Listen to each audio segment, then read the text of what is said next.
Bienvenidos sean todos, mi nombre es Viviana Dalinger, soy la profesora de Historia. En el día de hoy el tema que vamos a desarrollar es la expansión ultramarina europea en el siglo XV. En esta videoclase los objetivos que nos proponemos son las de conocer las características de la expansión ultramarina europea y distinguir las causas por las que llevaron a los europeos a expandirse, ¿no? Para comenzar, lo que vamos a hacer es preguntarnos por qué se produjo la expansión ultramarina de Europa, ¿no? Y tenemos que empezar entonces a comprender cuáles fueron las condiciones en las que se encontraba Europa en el siglo XIII y cómo se imaginaban el mundo conocido, ¿no? Tengamos en cuenta que ellos en esa época solo conocían el entorno inmediato, es decir, cercano, tenían una imagen parcial, tenían zonas bien conocidas y otras que estaban explorando, ¿no? Y sobre el continente tenían un conocimiento detallado y contaban con ciertas descripciones de lo que era el norte de África y el cercano oriente, ¿no? Todo esto gracias al desarrollo que hubo de las relaciones comerciales, de las relaciones culturales y también de los numerosos conflictos bélicos que hubieron, que se mantuvieron durante los siglos previos, ¿no? En todas estas regiones, ¿no? Los viajes de Marco Polo o de viajeros o aventureros permitieron tener cierto contacto o idea de los territorios lejanos de Oriente, ¿no? Conocer las características naturales, conocer la cultura, conocer sus tradiciones, su culto, su forma de gobernar y sobre todo el comercio, ¿no? Las mercaderías que vendían, traían y comerciaban, ¿no? Los mapas de la época eran distorsionados, no eran específicos y la mentalidad que había en la época no fomentaba los viajes de ultramar. A partir del siglo XV, sin embargo, empiezan a aparecer ya con los nuevos adelantos técnicos y con los nuevos cambios de mentalidad, empiezan las empresas a arriesgarse y a financiar estos viajes, ¿no?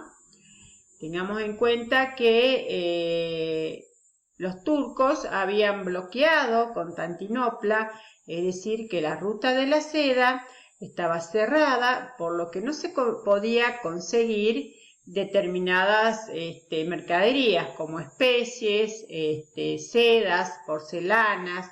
Ahí vemos, como vemos en la pantalla, el clavo de olor, la pimienta, la canela, ¿no es cierto? Diferentes mercaderías que estaban, que no se podían conseguir porque la ruta estaba bloqueada.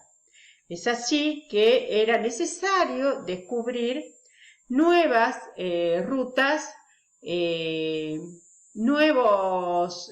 rutas comerciales que llevaran hacia la India, ¿no? Empiezan a aparecer científicos en donde plantean la idea de que la Tierra es esférica, que la Tierra es redonda. Por lo tanto, si iban hacia el oeste, iban a llegar hacia el este y podían llegar a la India y habilitar nuevas rutas, ¿no? Entonces, la expansión ultramarina, podemos ver que hubieron diferentes factores que estuvieron involucrados. Factores políticos, factores económicos, factores técnicos, los factores de la mentalidad de la época y también los factores religiosos.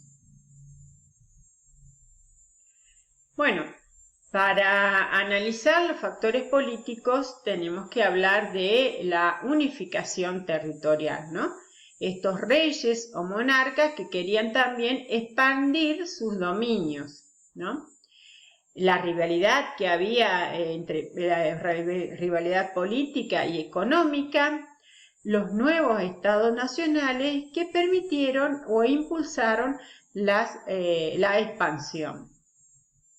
En cuanto a los factores económicos, estamos hablando de expandir el mercado, es decir, la necesidad de nuevos comercios. Ante la toma de Constantinopla, el bloqueo, el cierre de la ruta de la seda, no se podía llegar a las Indias, ¿no? Y posteriormente también otro factor que influyó es el aumento de la población al haber un desarrollo económico en el siglo XV. Los factores técnicos parten desde el desarrollo de las nuevas técnicas de navegación, ¿no? El invento de la brújula, el invento del astrolabio, el desarrollo de la cartografía, las cartas de navegación, el desarrollo de las nuevas embarcaciones que aparecieron, por ejemplo las carabelas. Todo ello permitió un avance tecnológico. En cuanto a los factores de la mentalidad, tenemos que ver que empiezan en la época a aparecer viajeros, aventureros, con deseos de fama y aventura, relatos fantásticos que aparecían de países y animales exóticos, y también el nuevo cambio en cuanto a que los científicos consideraban que la Tierra ya era redonda y dejaban atrás esa teoría de que la Tierra era plana. En cuanto a los factores religiosos, tenemos que hablar que lo que buscaban era desarrollar una religión universal, es decir, expandir el cristianismo. Mediante las nuevas cruzadas se buscaba conquistar o legitimizar los esclavos infieles, los que no tenían las mismas creencias que ellos, ¿no? Bueno, a partir de, teniendo en cuenta todos los factores que influenciaron en la expansión, tenemos que ver cuáles fueron las principales potencias que intervinieron, ¿no? Y aquí tenemos que ver que hay dos potencias que tenían una posición geográfica inmejorable, ¿no? Por un lado, Portugal, que empieza a desarrollarse, a recorrer las nuevas rutas sobre las costas de África, y por el otro, España, que empieza su travesía por el Océano Atlántico. Vemos aquí cómo las nuevas rutas portuguesas buscan el borde de África y llegar hasta la India. En un primer momento, llegan a Ceuta en 1415, buscando nuevas tierras para cultivar. En tanto que los españoles lo que buscaban eran nuevas rutas para llegar hacia Asia, ¿no? Con esta mentalidad de que la Tierra era redonda, se proponían viajar hacia el oeste, llegar al este y llegar hacia las Indias, ¿no?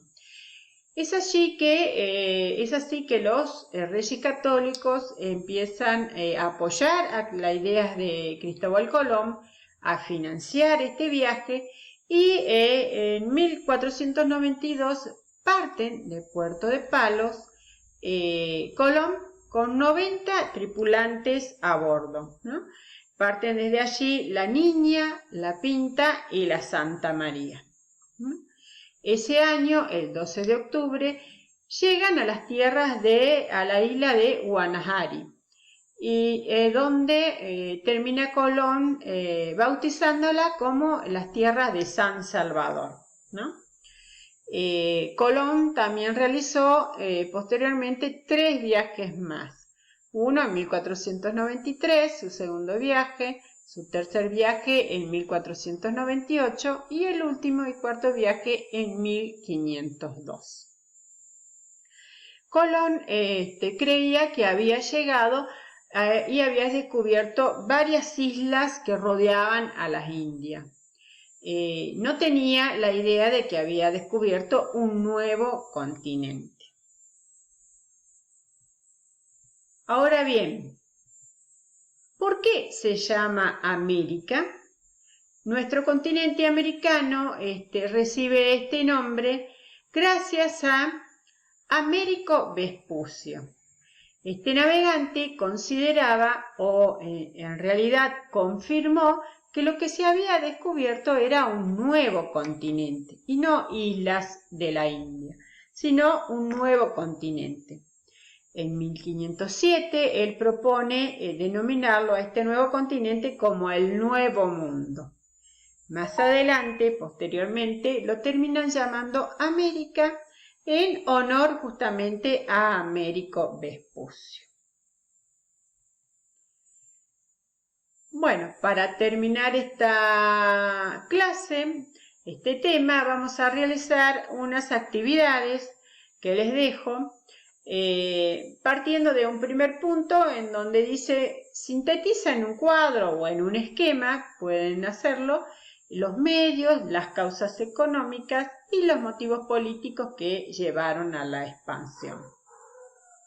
Después, responder en qué consistieron los viajes portugueses, en qué consistieron los viajes españoles y en un mapa planiferio dibujar justamente los viajes españoles, los 4 viajes españoles pueden hacer y los viajes portugueses, ¿no? Esto lo vamos a socializar en la clase siguiente y para luego desarrollar el tema de los viajes de Colón. A todos, muchísimas gracias.